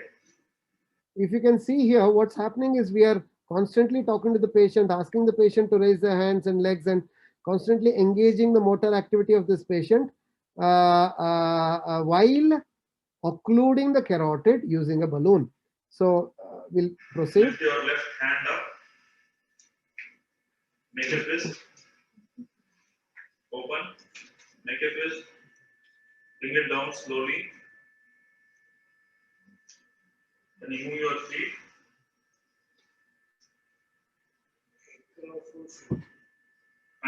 Okay. At the same time, an EEG recording is done for the whole duration of the Sir, what procedure. is your name? Can you show me your tongue? Okay, say E, show me your teeth. Okay. Lift your left hand up. Make a fist. Open. Okay. So stenting, when do you consider stenting of the internal carotid artery? When there is more than 3/4 circumferential engulfment of the carotid, which means that when there is a greater than 270-degree engulfment of the carotid, when there is stenosis of the carotid, when you see irregularities in the angiogram, when there is extensive blood supply coming from the carotid itself, that is when stenting becomes necessary, because then you cut off those the blood supply from the carotid coming directly from the carotid. In post-irradiation cases, because when you're operating on a post-irradiated patient, when you're on the carotid, you don't want to risk a carotid blowout. So you would want to reinforce these fragile carotids, post-RT carotids, by putting a stent within the carotid. And when there is a single ipsilateral internal carotid artery, which means that let's say you've got a patient which has a tumor on the ipsilateral side, had a tumor on the contralateral side, somebody has resected the carotid out along, let's say a carotid body tumor. Carotid has been resected. In the process of removing the carotid body tumor, now you have the patient coming to you with the single carotid, and there is a tumor around the carotid, either a vagal paraganglioma, a carotid body tumor, or a tympanojugular paraganglioma. In all these cases, a stenting of the carotid becomes mandatory. Now, in this again Srikant's case, you can clearly see the stent within the petrous carotid, very nicely applied. And I'm sorry, it's going very fast, but you can very clearly see the stent once the dye is injected, and that's what we did before this case. And in this case, in the post-op CT, also you can clearly see the stented carotid. Now this is the vertical petrous carotid. Now we're getting into the horizontal petrous carotid. You see this horizontal petrous carotid, you see the stent very nicely seen, going all the way up to the paraclival. This is the lateral carotid, paraclival carotid, and in the paraclival carotid it stops, and that is the end of the stent. And that's how the whole carotid has been stented. Makes the procedure so much easy, makes life easy for everybody. Now let's go to the case per se. Now I will skip this whole slide and go to Srikant's case. Now this is his case. So this is his pre-op recording. You see, sorry, close your eye. 1 year pre-op facial nerve paralysis and low cranial nerve paralysis. Yes. Lift your eyebrows. Say E. Blow. See, his voice is hoarse. He is not able to purse his lips. Okay. Say ah. Loudly. Loudly. Put your tongue out. You see a clear wasting of the tongue on the right side. Oh, sorry. Close it. Blow. Okay. Say ah. Loudly. Loudly. Put your tongue out. Left. Right. Okay. Lift your shoulders. Both the shoulders. Okay. So these are the surgical steps of the first. We do all the surgeries under neuromonitoring. Even if there was facial nerve paralysis, I use a neuromonitor to get some vital information intraoperatively. Post-oral wide C-shaped incision going down into the neck. Flaps are elevated in the subperiosteal plane in 2 layers, skin and subcutaneous tissue in the first layer, and the mucoperiosteal layer as the second layer. Then a wide mastectomy is done. Middle fossa dura is here in this case we keep a thin layer of bone on the middle fossa dura. So the middle fossa dural plate, as we say, is preserved. Sigmoid sinus is completely made bare. And here in this case, if you see, I've opened the neck. I've got control over all the major vessels of the neck. The carotid and the IJV are controlled by using vascular loops, and removing the tumor from the temporal part. Now this is the jugular bulb area. The cochlea is here. This is the jugular bulb area. You see, I've actually been successful in separating the facial nerve from the tumor. But it's a useless exercise eventually, because the nerve is quite irregular and there's practically no activity in this nerve. This is a nerve that is only anatomically intact, but physiologically there is nothing much that is going to come out of this nerve. So I decided to cut the nerve. So that's the proximal end, distal end. I cut both the parts of the nerve, and I went ahead and did a nerve graft. Okay, before that I went ahead and removed the tumor. Now I, with the nerve out of my way, I have full access to the jugular foramen. This is the whole area of the tumor, and now you see the whole jugular foramen. This is the occipital condyle area. Carotid is here. This is the petrous carotid. You can see this is the entrance of the carotid in the this is the petrous canal. So this is where the lower border of the bone would have stopped. This is the skull base, so to say. This is the petrous carotid, and there is tumor all behind. Everything has been removed, and this is now the tumor on the dura. Now, if I follow this tumor, I will encounter CSF. I'll get intracranial, I'll get CSF. Now, where is the CSF going to go? It is going to go into this whole cavity right down into the neck. So this patient has to be on lumbar drain for weeks, or he will, and during in the interim, he will develop meningitis and other complications. So this is the reason why I leave behind some tumor. If I've achieved this kind of temporal, infratemporal pericarotid resection, I consider this to be a good surgery. In this case, we have closed the sigmoid sinus here, closed the IJV, and resected the whole. There's no IJV here. You see the blue loop has gone. Okay, so this is the blue loop. The IJV was here, and I've removed all this. All this is tumor from this point all the way up to the undersurface of the cochlea. We have removed everything. The cochlea, in fact, has been drilled out, and only the labyrinthine, the lateral semicircular canal and the labyrinthine block is kept as a landmark for the next surgery. Otherwise, when you put fat here, in the next surgery, you will be thoroughly confused as to where you are without any anatomical landmarks, because there's practically no skull base. So the one landmark that we leave behind is either the cochlea or the labyrinthine block, or probably even both. In this case, the cochlea has been drilled out. So now you see that the tumor is completely removed, carotid, petrous carotid, and it's looking dirty here, the petrous carotid, because there is tumor infiltrating the carotid, and I have left behind some tumor and coagulated the surface of the carotid, under which there is the stent. Now I have to do one thing. I have to graft. What I attempted to do, you can see the low cranial nerve, the 11th cranial nerve is intact. We have kind of preserved it. Now I took a sural nerve graft from the leg, and I grafted the two cut ends of the facial nerve towards the end of the surgery. So with this, I hoped that the patient would regain some amount of facial nerve function for whatever it is worth. To my surprise, so this was tumor resection. Now there was some tumor in the petrous bone in this area, and this was the this is the intradural part. You see the intradural part and this petrous component. All that is the one which is left behind. Now, after 18 months, you'll see that this is what I was discussing with Chavdi a while earlier. You see that there is a fair bit of enlargement in the size of tumor between the 6th month and the 18th month, at least a 20-30% enlargement. So that was a little surprising. Anyway, this is the post-op CT after the first surgery. Again, you will see the stent here. You can see the stent going all the way, and some tumor behind the stented portion of the carotid. To my surprise, the graft, which was more than 5 centimeters, took up completely, and he's able to close his eyes. This is without a lid implant. Mind you, a lot of people show post-op facial nerve pictures with a lid implant, saying that the patient's facial nerve is improved. This is not without without any lid implant.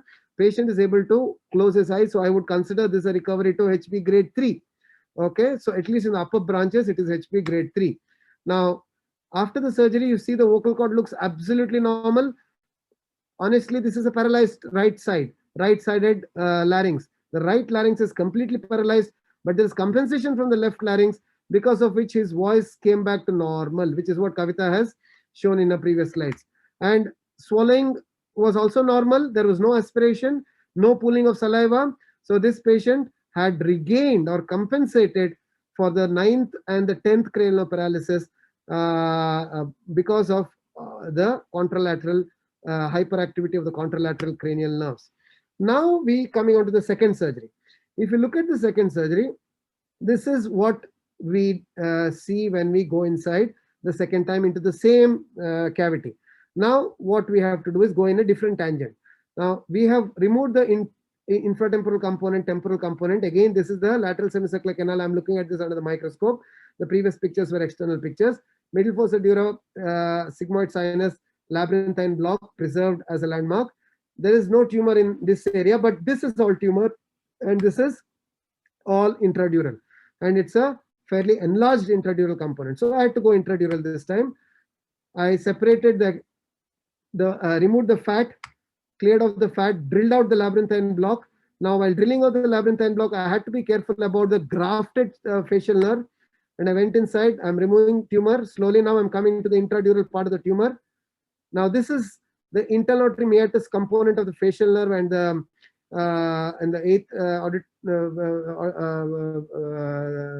eighth nerve complex, and there's tumor all around, infiltrating the nerve and the posterior fossa. So this is the nerve. This is all infratemporal. It's just one cavity because there's no skull base, no. So it's one big cavity. Carotid is here, and we go inside, remove tumor again. Middle fossa is here. Posterior fossa is here. All this is tumor. All this is tumor. So all this has to be removed. Now we go on removing tumor till we identify the brain structures, and then we go on removing tumor like this. So this is how it is removed, progressively debulked and progressively reduced in size. Now this is again internal auditory meatus. I had to preserve the internal auditory meatus and the root entry zone of the facial nerve because we know that we had a grade 3. So whatever is left of the facial nerve had to be preserved, and tumor had to be peeled away from the proximal segments of the facial nerve. We can see very clearly the ICA loop, labyrinthine artery. This is the facial nerve root entry zone going into the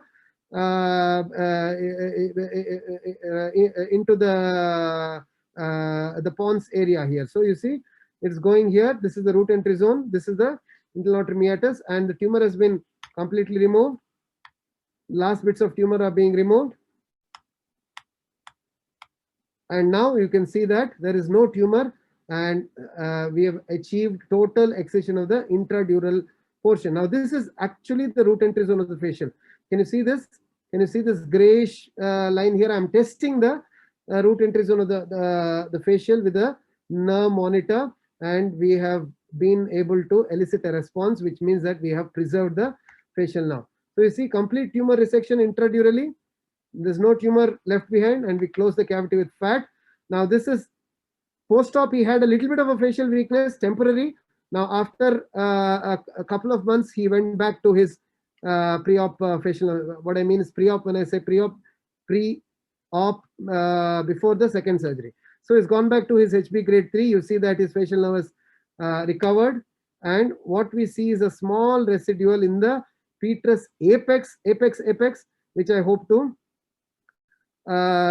take care of using radiotherapy, or probably I'll do a middle fossa approach as a third stage for this tumor. You see this part is what is left behind here, and that part I can either do a middle fossa approach, or I can refer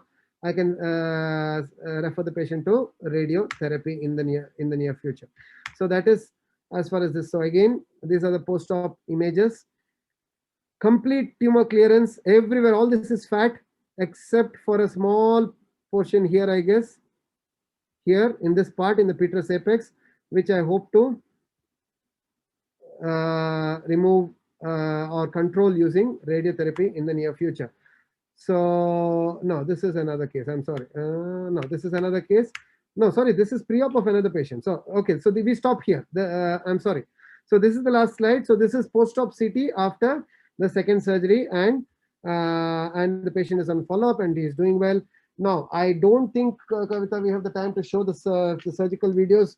We'll use it. I have a talk coming up on 25th regarding the anatomy of the jugular foramen and that area. So probably I'll get some time then, because it's a solo talk, and probably I'll have some time to show the actual surgical clips of this particular surgery. I don't think we have time today. It's already 8 o'clock, and I think we need to close this session. So thank you once again. It's been a wonderful session, wonderful debate, wonderful exchange of ideas. And Ravi Shankar, again, thanks. I hope I've answered your question. Ravi is here. Can I unmute him? Is there any way, Kavita, can you unmute him? Yeah. Ravi, you want to say something? He's a senior skull-based surgeon from SCP. Yes, sir. Can you hear me? Yes, sir. Yes, sir. Very good evening, sir. Thank you, Very Ravi, nice for presentation. joining us. Yes. It's a very nice presentation. Actually, we are frequently encountering such a cases. The problem with our team was the affordability. Yes. So our patients can't afford the stenting. We have tried 1 or 2 patients, but Yes. they are not affordable. And then what we did was almost a near total removal, and we left the disease over the carotid and then send them for RT. Yes, So yes. this is what we are doing here. Correct. Otherwise, that's the only doubt. Whether most of our patients are young patients, and that's a concern of carotid ligation. Correct. So whether we'll go for a carotid ligation. Another concern was if you do the stenting at such a young age. So what is the long-term problems? So they are lifelong anticoagulants, and what is the possibility of embolization, stroke, a possibility? Yes, yes. So, I can talk about my experience with Grupo, because if you're looking at a long-term follow-up, I'll have to talk about Mario's series, and he was the one who started stenting of the petrous carotids, and he's got a large series now. Almost all the cases that have been stented, as far as I know, have done well. There has been no closure of stents. There has been no thrombosis leading to stent closure, as far as I know. And Srikant's stent is working. I mean, it's been a year and a half now. So for a good year and a half, I don't think there is any evidence of any lumen narrowing or any this thing. At this point, I'd probably like to bring in Dr. Mohan also. So what do you think about the possibilities of stent closure? But because, yes, I know many, I mean, I've been to several conferences, and this is a question brought about by many people who have had experiences with wherein they have encountered thrombosis after application of stent, not in the previous carotids, but elsewhere, and they raise it as flag it as a concern. So what do you say, Dr. Mohan?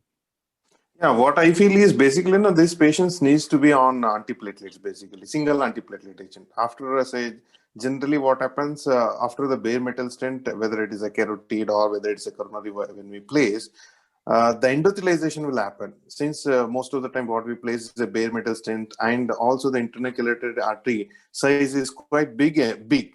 So instant restenosis rate is not that high actually, it's less only.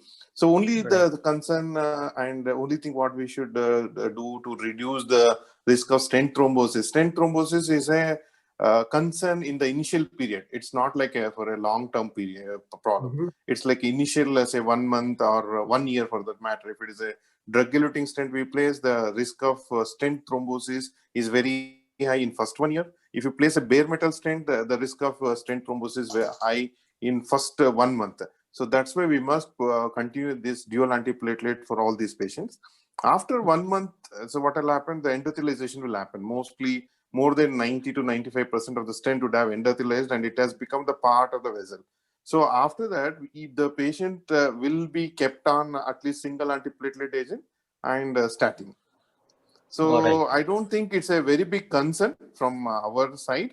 Second thing is, even if you lose one internal carotid artery, obviously it's like the circular fill is supplied from the other internal carotid arteries. So it's relatively a safe thing to do. Yeah, okay. Again, in our population, it's okay because I'm working in a government setup. Money is a concern. Yeah, I know. Correct. Right. I mean, it's a huge expenditure. I think he has incurred. I think our patient. Yeah, right. Absolutely. So, but yes, so for those who can afford, I think this should be the protocol. Everywhere else, I think we have to tailor the treatment policies according to the needs and according to the financial implications for that patient. So thanks, Ravi. Thanks for Thank you. joining. Thank you so much, sir. Thank you. Yes. Okay, so I think it's time to close the presentation. Thank you, Dr. Mohan, Chavdi, and Kavita, and everybody else who has joined us for today's session. Have a good evening, and we'll see you next time. Thank you. Bye-bye. Thank you, sir. Bye. Thank you. Thank you, Sampath. Thanks. Bye. Thank you.